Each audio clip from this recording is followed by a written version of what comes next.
વડોદરામાં માટીના ચૂલાનું વેચાણ વધ્યું। અગાઉ સપ્તાહમાં એક ચૂલો માંડ વેચાતો હતો, જ્યારે ગેસ સંકટ બાદ હવે રોજના 10 થી વધુ ચૂલા વેચાય છે। હોટલ, રેસ્ટોરન્ટથી માંડીને ચાની લારી, સેવૂસળ, ભજીયા વેચતા દુકાનદારો માટીના ચૂલા ખરીદી રહ્યા છે। 500 થી 1500ના માટીના ચૂલા હોય છે, જે ઈંટ અને માટીના લીપણથી તૈયાર થાય છે।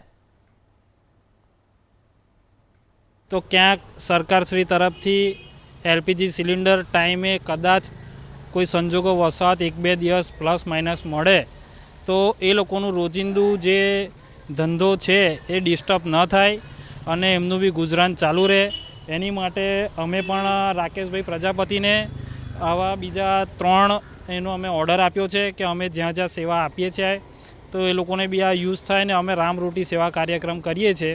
તો આપણે સરકારને સપોર્ટ કરી અને આત્મનિર્ભર બનવાના ભાગરૂપે આપણે પણ અહીંયાથી આ પ્રાકૃતિક સગડી પરચેસ કરી અને પોતાના ઘર માટે કે પોતાની સેવાકીય કાર્યમાં ઉપયોગી કરી શકીએ। નાના જે વેપારીઓ પોતાનું ઘર ગુજરાન જો રોજો લઈને રોજ લઈ ખાતા હોય છે, રોજ કોઈ કરતા હોય છે, એ લોકોનો ધંધો તો બંધ ના કરી શકે, એટલે એ લોકોનો ચૂલા દ્વારા એ લોકોનો નાનો ધંધો ચાલી રહે અને સેવા પૂરી પડી રહી તો અમારું ઉદ્દેશ છે। મતલબ